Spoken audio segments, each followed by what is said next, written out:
excited about our community conversation that we're having today. So let's go ahead and kick it off. You can go to the next slide, Rina.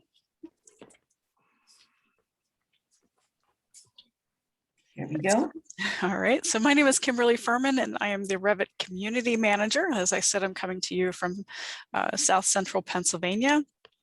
And with me today, I have Rina, Sahay, and Dave Meade. They're both from Fishbeck, and we're going to be talking about how they had to make a sudden move to the cloud last year when COVID broke. So I'm going to let Rina do a quick introduction. Go ahead, Rina. Good afternoon, everybody. Good morning, good evening, depending upon where you are. My name is Rina. I am the architectural BIM manager at Fishbeck. Outside of Fishbeck, as a matter of fact, almost all the time, because let's face it, what I do is a way of life.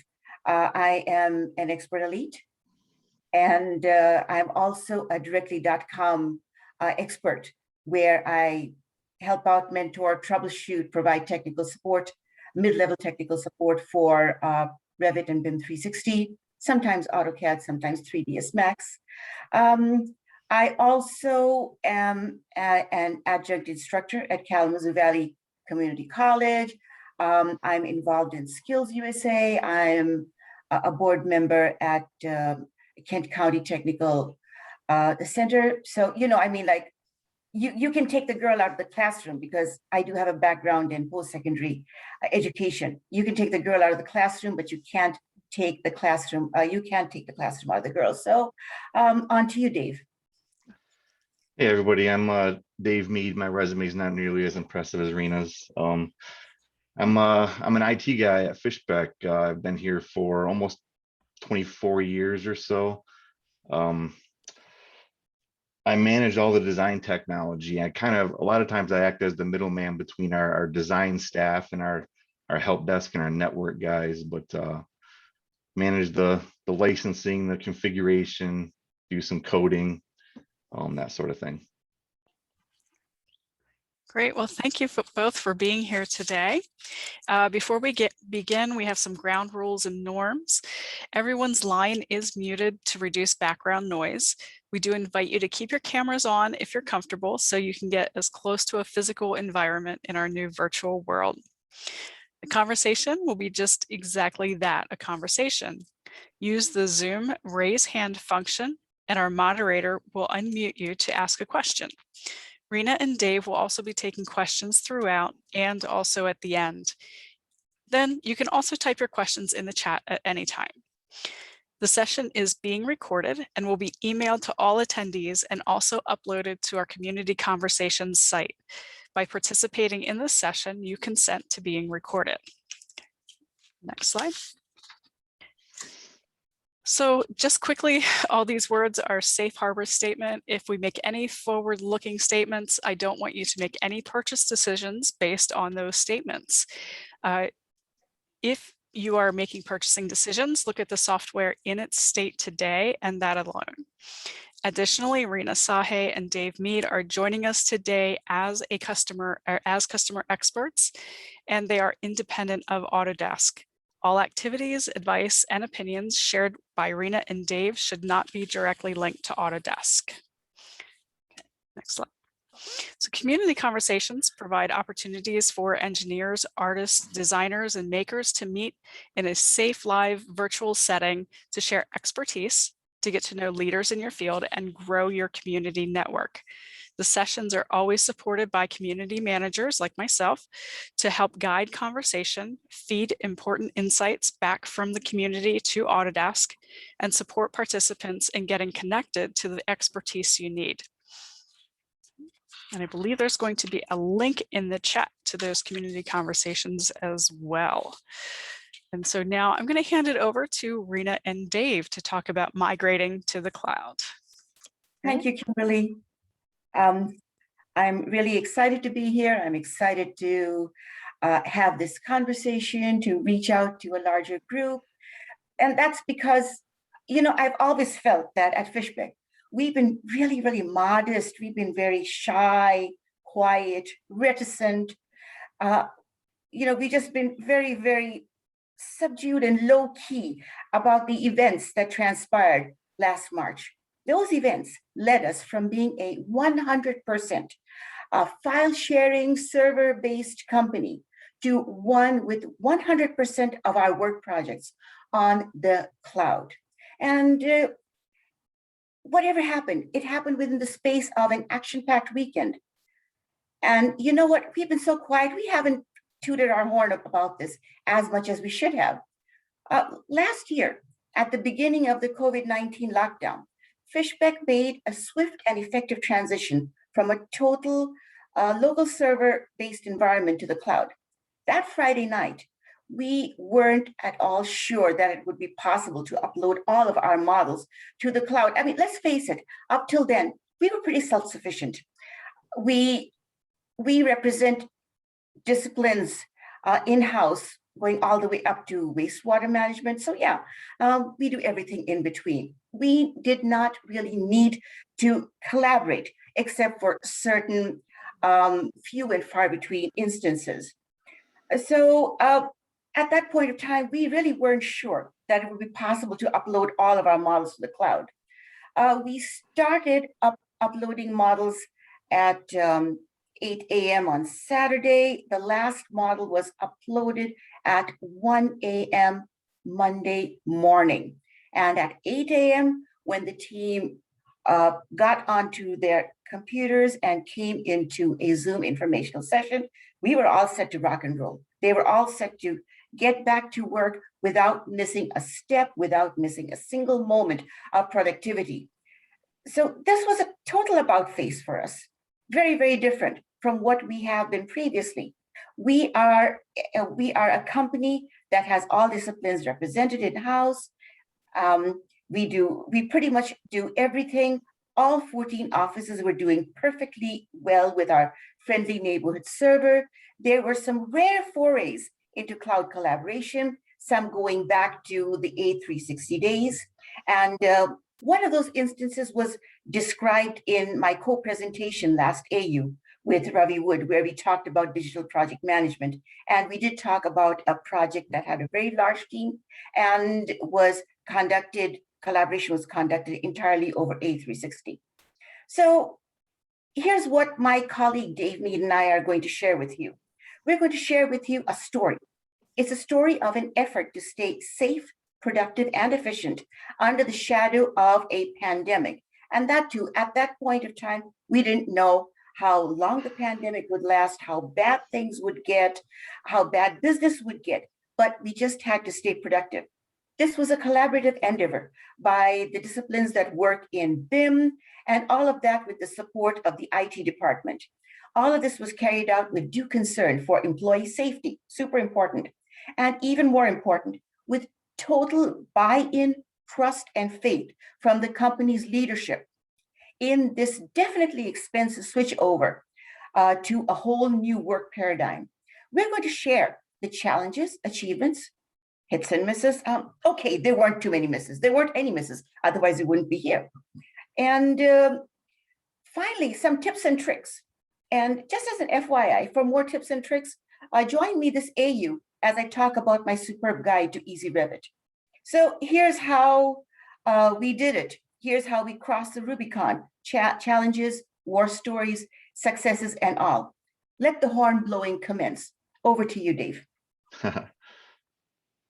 Great, thanks, Rina.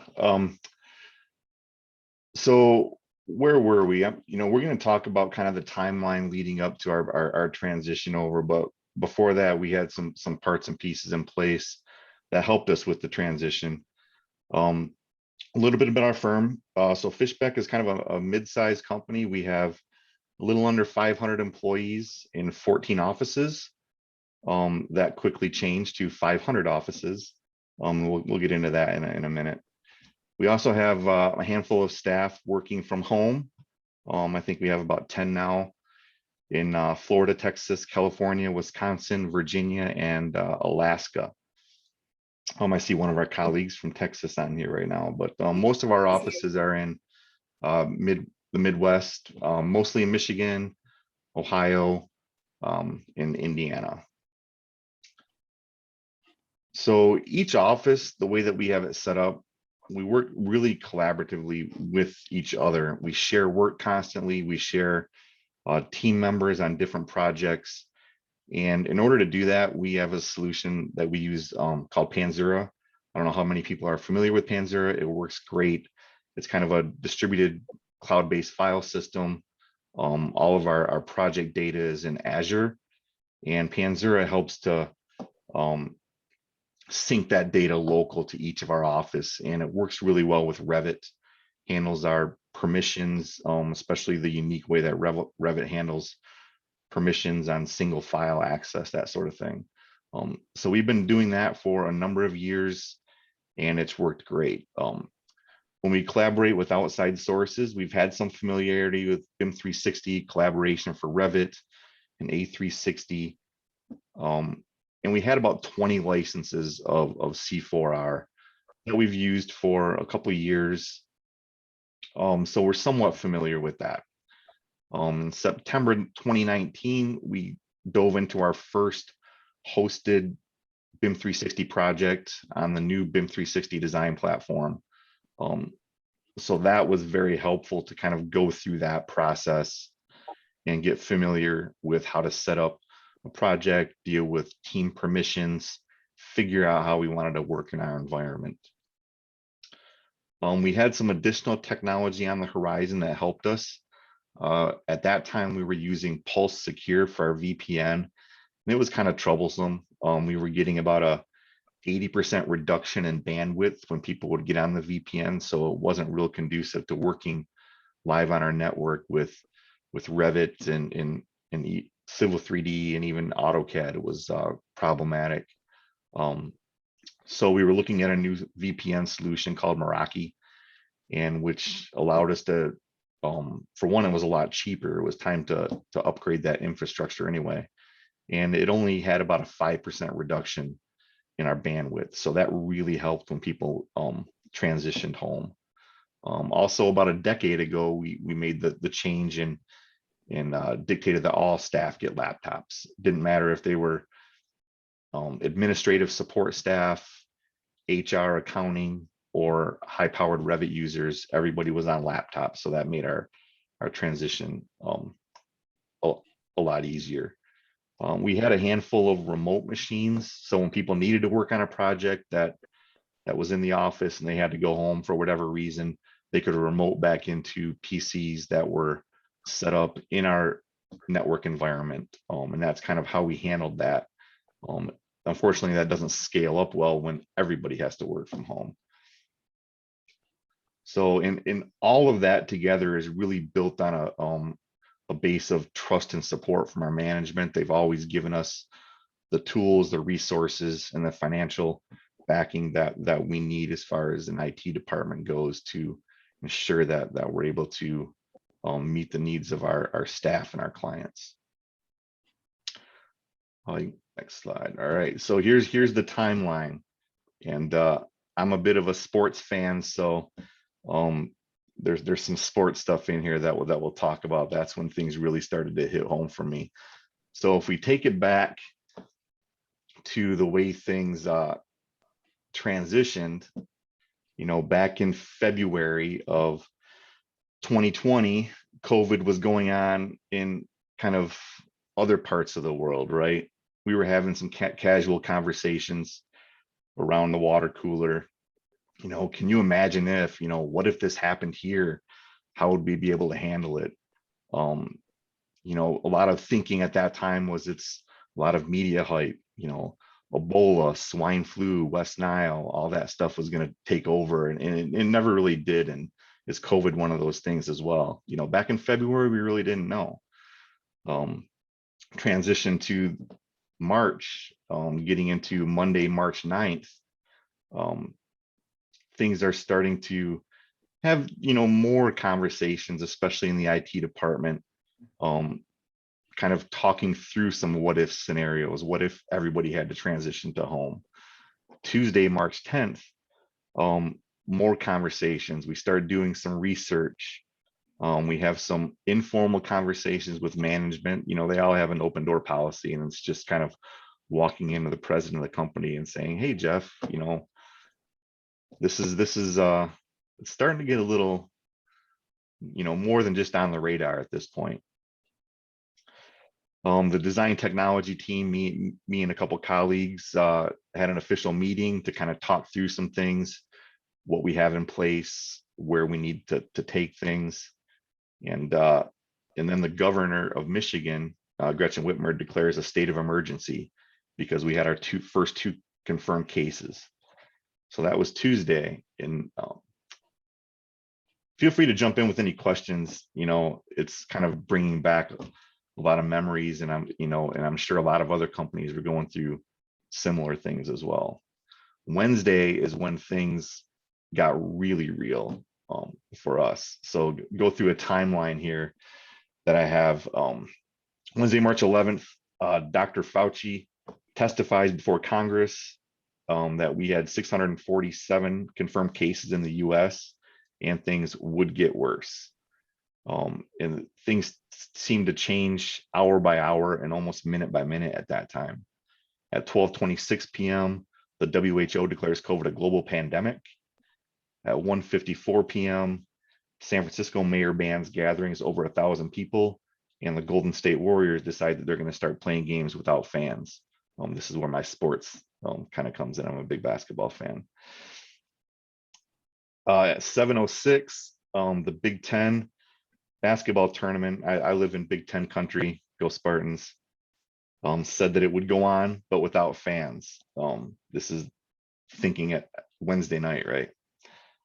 At 8 o'clock, the Thunder and the Jazz were warming up to play, and the game was canceled because the first two NBA players tested positive. I was watching ESPN at the time, the Pistons, they're terrible, but I was just kind of catch a little bit of that game, and it was all kind of talk surrounding this other game that was happening. So at 8:26, that game was canceled, and at 9:31, the NBA announced that the season was suspended.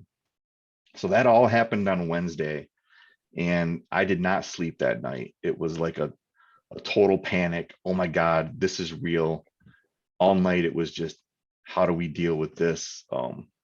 So Thursday, in bright and early, we met with management first things, started talking about different solutions. These handful of remote machines, can those scale up? Could we, have everybody leave their laptops in the office connected and give everybody a stipend to go out and buy a Chromebook to remote in?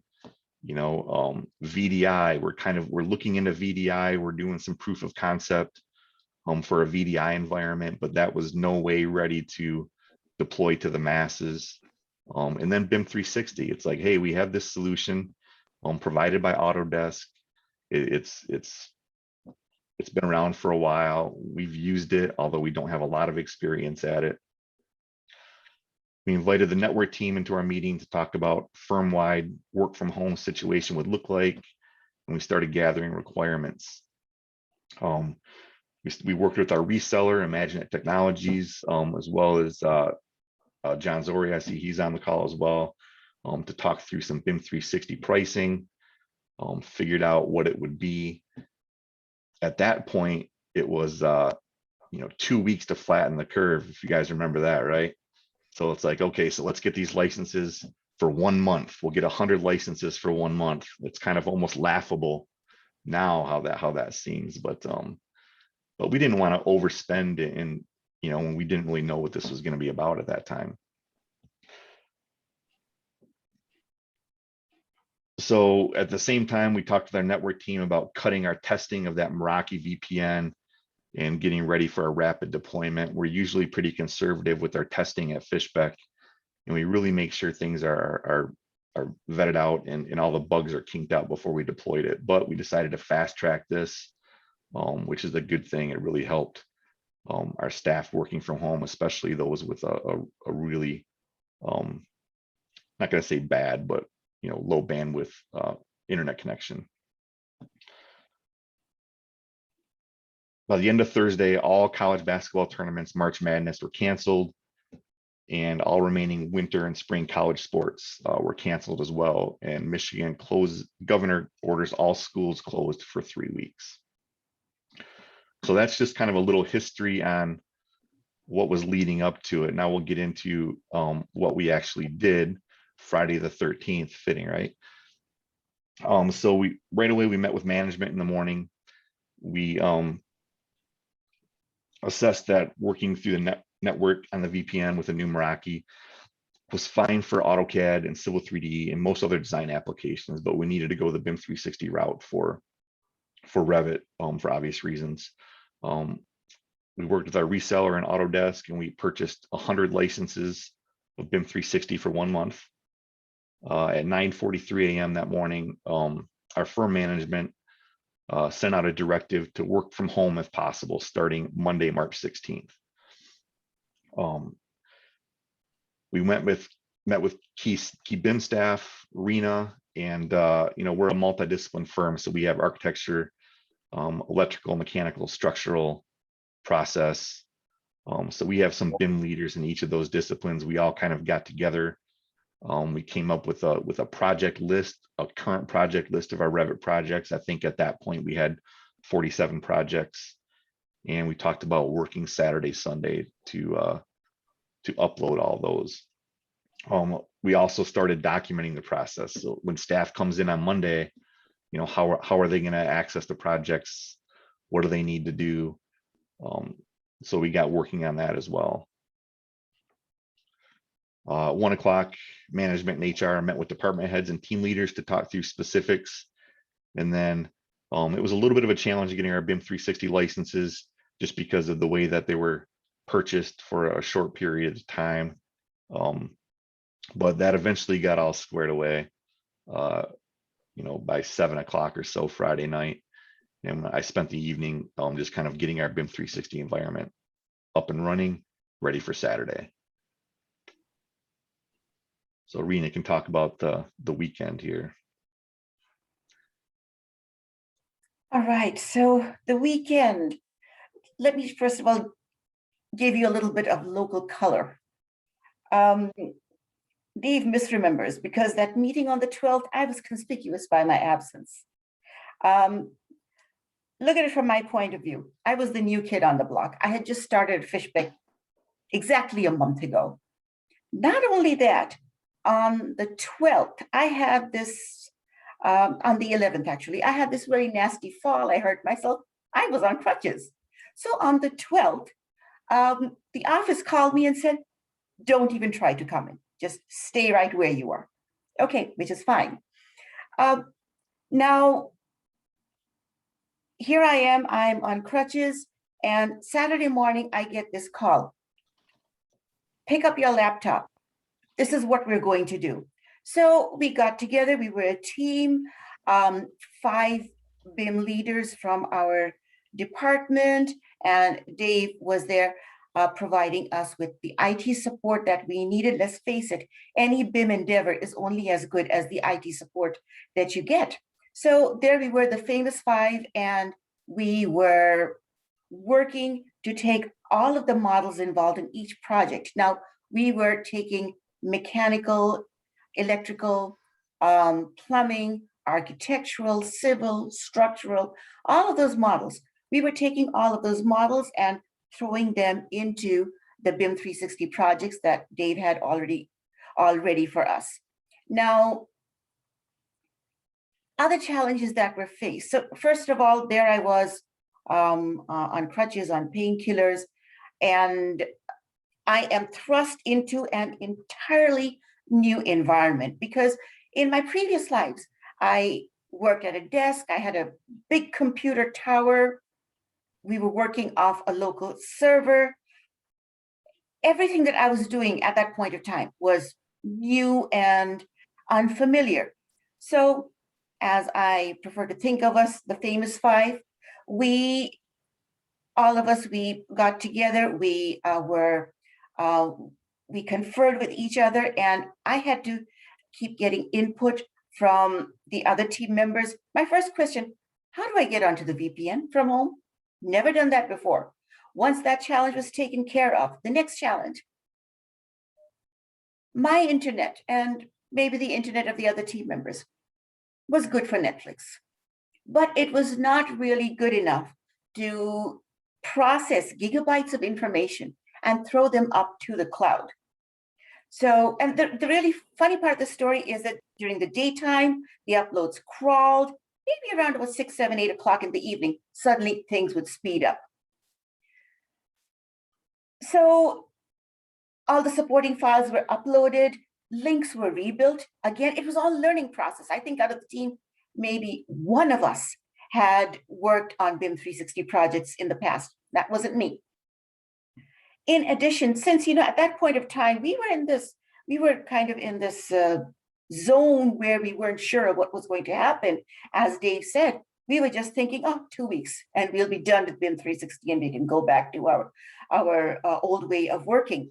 And of course, as history has shown, that really didn't happen. So we didn't know how long the situation would last. We didn't know how long it is that we would need to be doing stuff like this. And above all, we weren't even sure about how things would work for us. So what we did was that we archived all the original models on the server. And we took copies of those and threw them up onto BIM 360. Dave, can you tell us more about the IT challenges that you faced at your end? Sure. I mean, a lot of the IT challenges were just, I think you did a good job outlining those. People working from home, a lot of people haven't ever worked on the VPN. What do we do about hardware? How do we deploy software to home? Support, with technology from home. And, I think our management was really good with that as well. Everybody could take whatever they needed home. We weren't worried about, getting asset tags from monitors that people take home. It's like, whatever you need, just grab it, bring it home. You need your chair, bring it home. When you come back and you say, hey, I don't have 2 monitors, it's like, well, you know what? Go home and get your other monitor and bring it back in. So that really helped. And, our other IT staff, the network team and Cheryl on my team and Derek and Jeremy, everybody was just putting out tons of documentation, tips on working from home, tips on how to configure your internet, how to figure out if you get data charges on your connection or is it unlimited data, and what the typical, if you're working, how much data is that going to use? And, what's at one point we did a survey of everybody, hey, do a speed test, so we have a big matrix of speed tests with everybody's home information just to help us with troubleshooting. Is it a Revit problem or is it a 2 meg connection problem, that sort of thing. So those are a lot of the big challenges that we had just from an IT standpoint.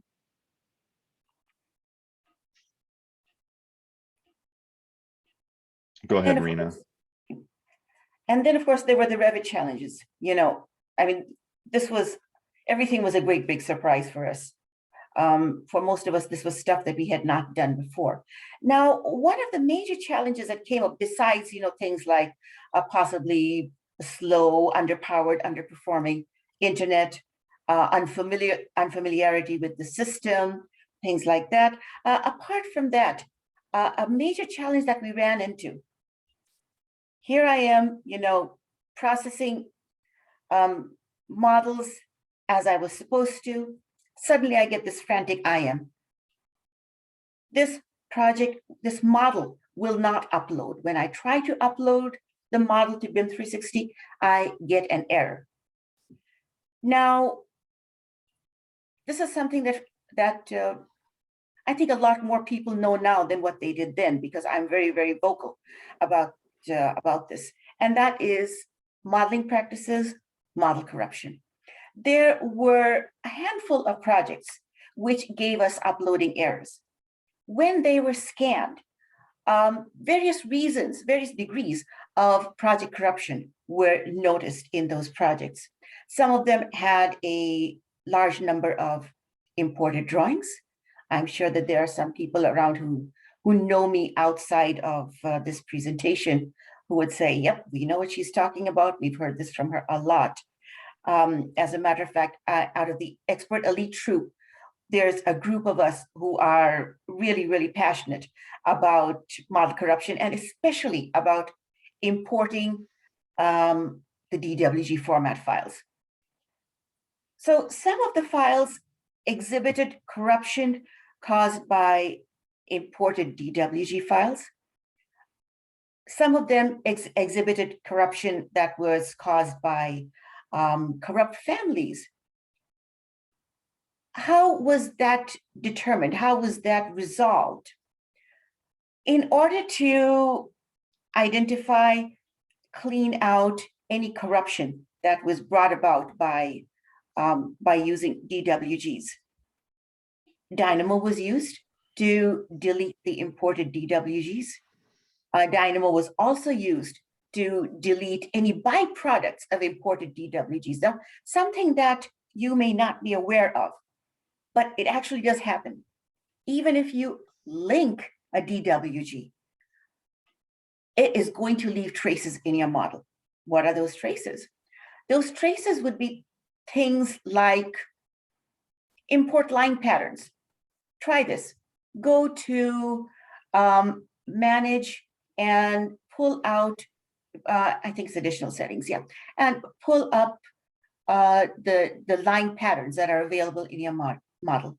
If you see a line pattern, or you see many line patterns with the prefix import on their name, you are looking at a sign of corruption.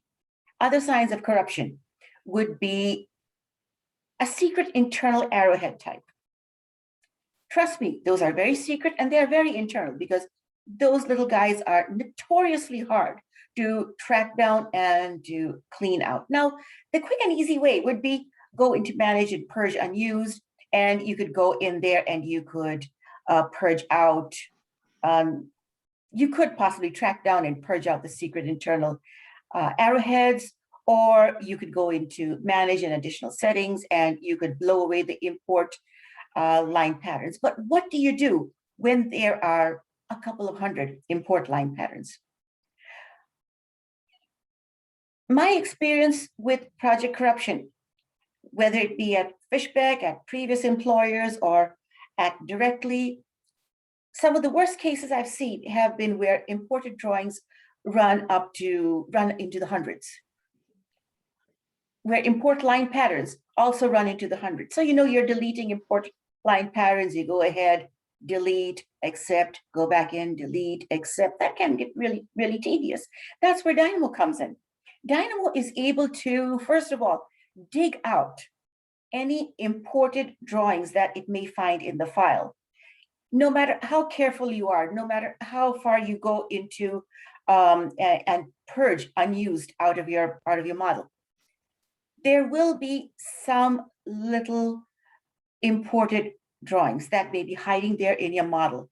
And that's especially true when you've got an imported drawing that has been exploded. Dynamo will dig all of those out, blow them out of the water. And it will do exactly the same with the import line patterns. You could have 700 import line patterns, been there, done that, seen it all. And Dynamo will blow that out in addition. And the worst case I've seen was half a dozen secret internal arrowheads. Doesn't sound like much, but it wreaks havoc. So for the projects that got into trouble, some of them had imported DWG related corruption. So for that, I corresponded with the project coordinator, and then I told him that, look, I'm not too sure what it is that was done in that project since I was not a part of it. I'm not too sure how many of the backgrounds were imported in there, but we need to get rid of them to get this model up on the cloud. I went into the project with a machete, cleaned it out. Guess what? It uploaded just like a song. Some other projects that were giving us trouble had corrupt families in there, just one or two corrupt families. And they just created chaos in our whole project, in our whole process.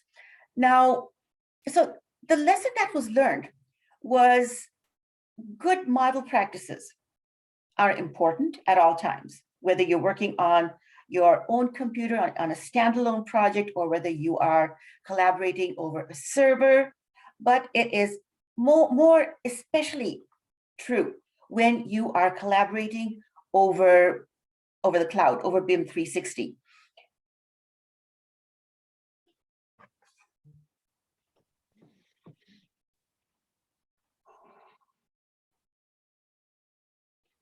And here we go.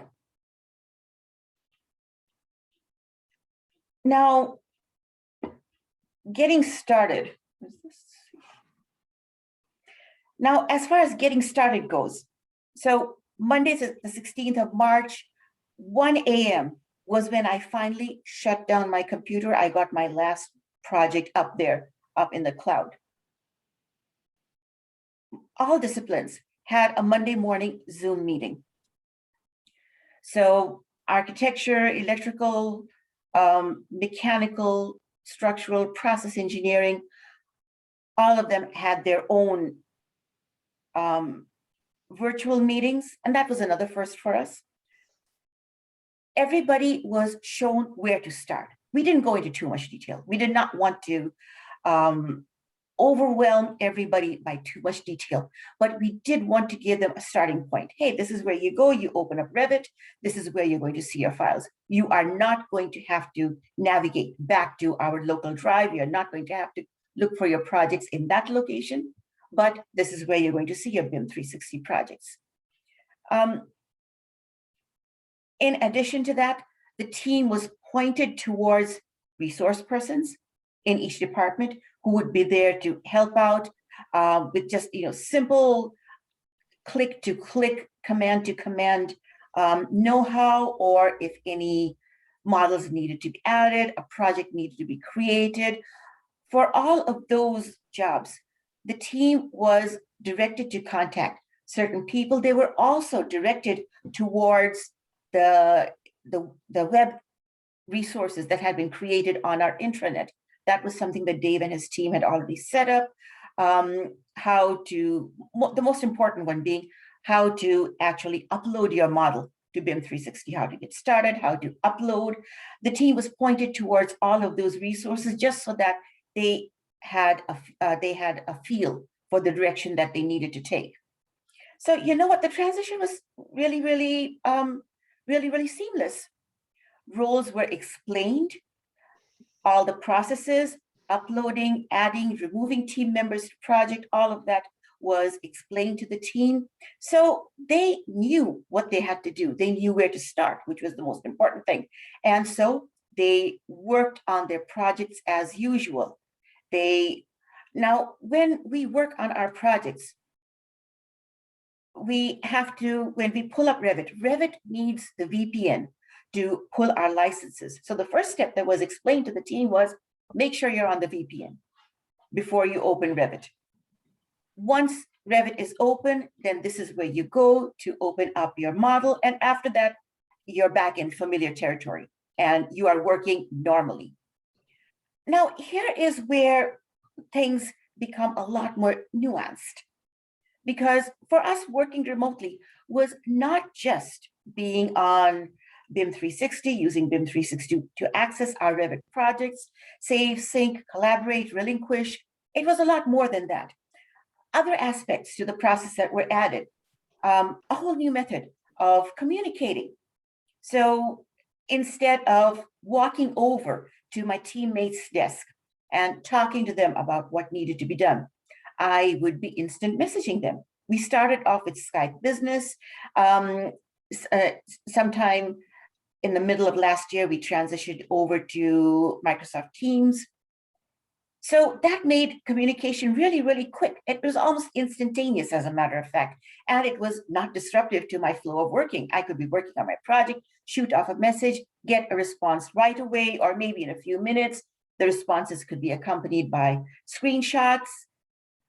If things went well, there would be a virtual thumbs up, or we're really big on exchanging the cute little GIFs, just to liven up the conversation.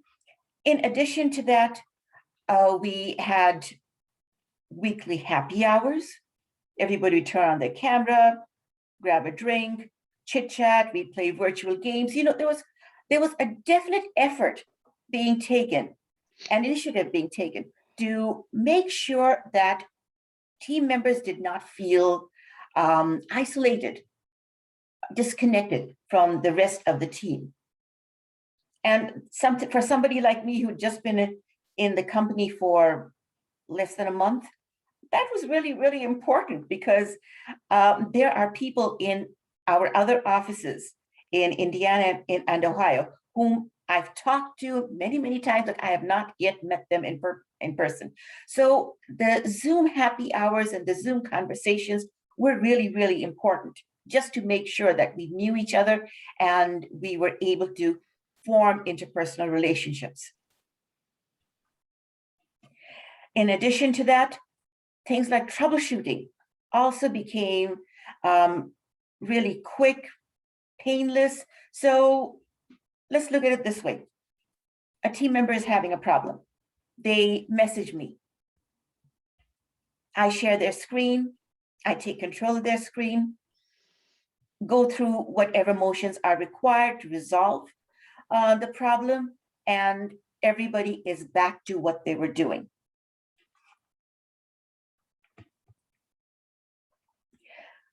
So now, here we were, it was the 16th of March.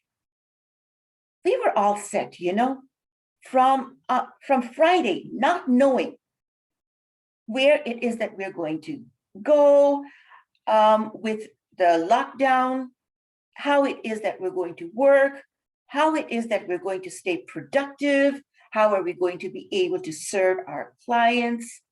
From that point, we actually, let's take a look at other day-to-day challenges that we encountered. Some of the issues that I have troubleshot on a repetitive basis.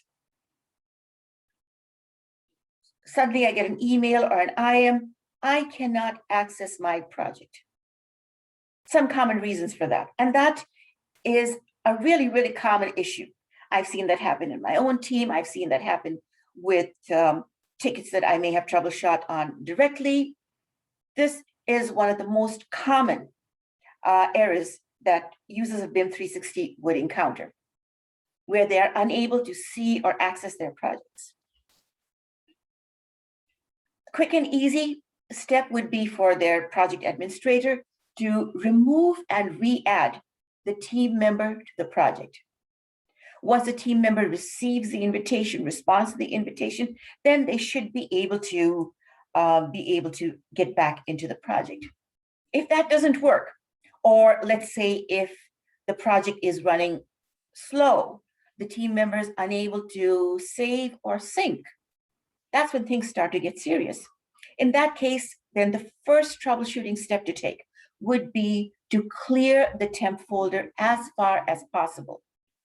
Now, since the temp folder is a dumping ground for temporary files from any programs that you may have working, there may be some files that you would not be able to delete.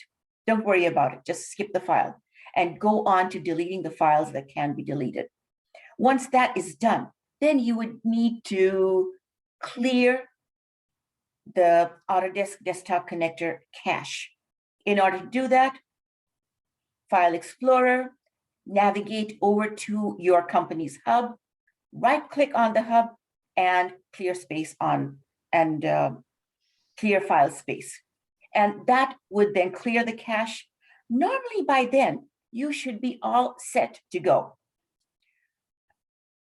Other issues that we run into, and especially with collaborating with outside consultants, permissions, being able to make sure that the collaborators have the access and the desired degree of access to collaborate on our projects.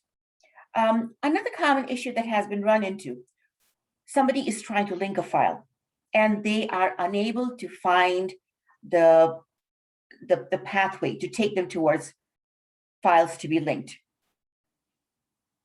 Another giveaway symptom would be when they go into File Explorer, they no longer see the BIM 360 icon. What that points to is a missing Autodesk Desktop Connector.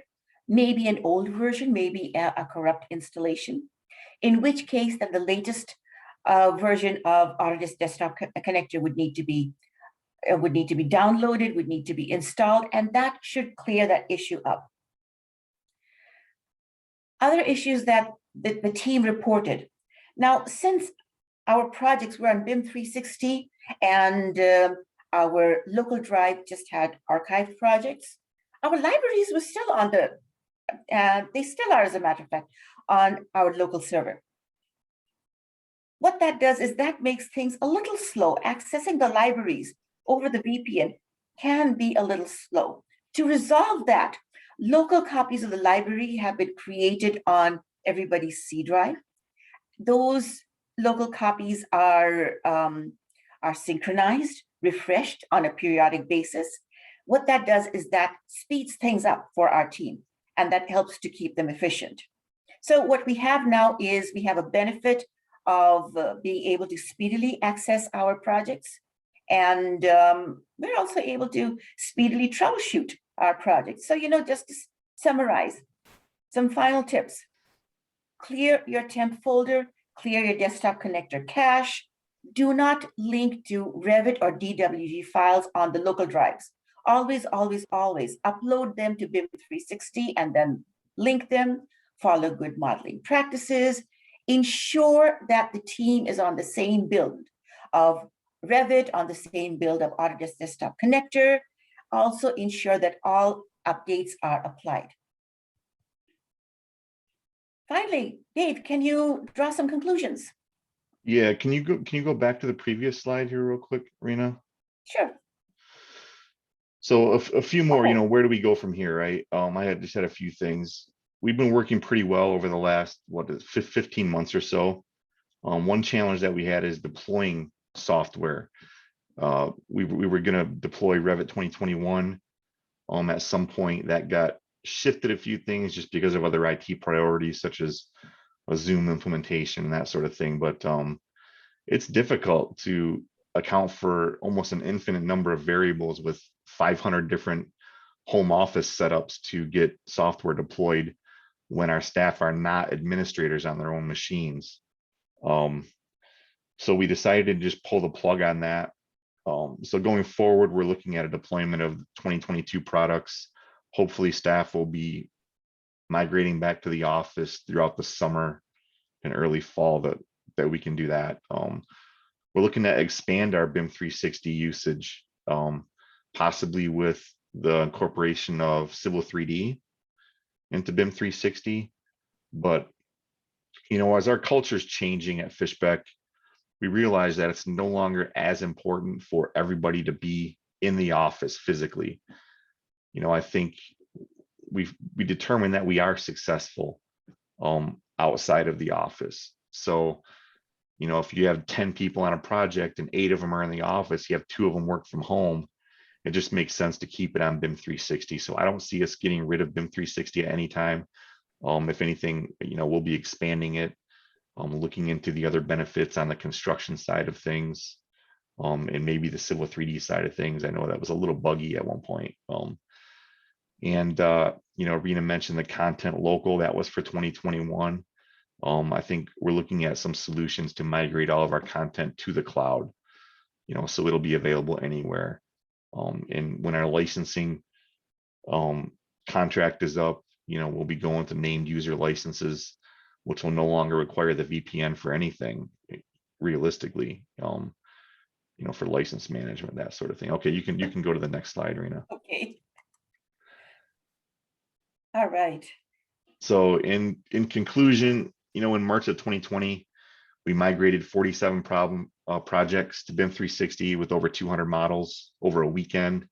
Today, 15 months later, we have, I think right now I put a couple more on there. I think it's 135 active projects in BIM 360 and probably more than 500 models at this point. Past year taught us a lot of things. We can work remotely and be successful. As a firm in 2020, we were on track to have by far our record year as far as profitability goes. We did not achieve that. when you have some major clients, such as, you know, in the rental car business and in the entertainment business, it makes it a difficult year for them, and cascading down to us as well. But with that being said, we did have a pretty good year. We were better than the previous year. We didn't get that record year we were wanting, but we still had a pretty darn good year. And we were able to grow. We opened another office, even though nobody was in it. And our staff grew by almost 10%. I think we have a net total of 44 additional staff over the past year. So things are looking pretty good. So, yep, we do really strange things at Fishbeck, don't we? We've got an office with no people. But you know, that's just a sign of the times. That is because now our culture is shifting. There was a time when everybody working from home was more the exception than the rule. You know, if you're sick or something, you don't have enough vacation time, you take your laptop home and you work from home. But now, instead of being the exception, it has become the rule. We have crossed the Rubicon. Now, all of the barriers towards working from home, working remotely, working from the middle of nowhere, maybe you're on a ship, maybe you are up in a plane, who knows? But location is no longer a determinant to your ability to work and to be productive. So with the increased use of technology, it isn't as important to be in the office full time. Now it seems that we can choose to adopt a more flexible work schedule. What that does is that, and here's what I've been noticing lately. Since I no longer have to be at the office, it's entirely possible for me to get online at 6 in the morning.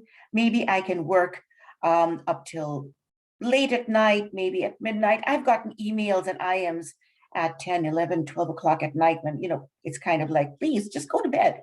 What are you doing up and working?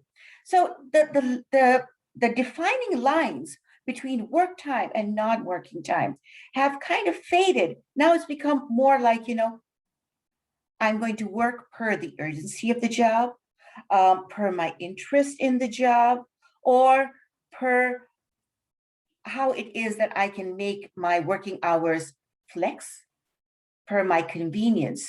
And as a result, I mean, as Dave mentioned, we are productive. We're cranking out our work. Even though not all of us would be online at 8 in the morning, not all of us would be online would go offline at 5 o'clock in the evening. But we are meeting our deadlines. We're doing what we need to do. So working remotely, it wasn't just BIM 360, it involved a whole new method of working and communicating. We now virtual meetings, training sessions, for instance, became a way of life. Screen sharing, being able to control a team member's screen, virtual happy hours even, all have become a way of life. They've all become part of the workplace for us. So, you know, BIM 360 was a major tool in helping us to maintain utilization, meet client demands, even during a fundamental shift, a real period of uncertainty in how we work. And all of these changes took place over a really short period of time. And now we are open. We don't have much time left. We have just a few minutes left. I was just going to jump in here. Yeah, so the past year really, you know, kind of flipped everything on its head. And, you know, I've been working from home for 4 years. So when everybody kind of freaked out last year about working from home, I'm sitting here going, well, you know, it's really not that terrible. But, you know, definitely when you have a company of your size or even larger trying to all of a sudden and now move people to a home working environment, it's definitely a challenge. And thank you for the reminders also of, you know, keeping those models clean. I used to do trainings myself, and that was kind of always my mantra too, is, you know, keep it simple, keep it simple, keep it clean. So absolutely. Thank you, Rina and Dave. And, you know, if we can kind of continue on, that would be great. Yeah, if anybody has any questions, I know I saw some comments from Chris Johnson in there. Yeah, we're using desktop connector as well. Yes. And for all of our Revit stuff, we're 100% BIM 360. And I don't necessarily see that changing.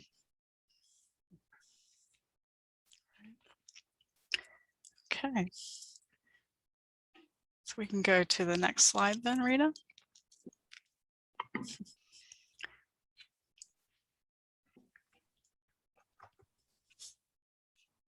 Here we go. There we go. So we'll wrap up today's session with 2 final slides. If you're looking for other ways to connect and engage in the Autodesk community, we have a few resources for you. You can go ahead to the next slide. We've put a few links in the chat. You can explore the various Autodesk communities, including the global network of user groups in the Autodesk Group Network, our industry-focused communities helping your colleagues solve business challenges together, the Autodesk forums, especially check out those Revit ideas. They've been pretty busy lately, and stay connected with us on Twitter. And next slide. So before you go, thank you for attending today's community conversation. We welcome feedback about your experience today. We'll be sending you a survey via email, and continue to stay connected in the Autodesk community. We hope to see you next time. Rina, Dave, thank you for your time today. We truly appreciate your expertise. Thank Thank you. you so much for the opportunity. Love being here. Bye, everyone.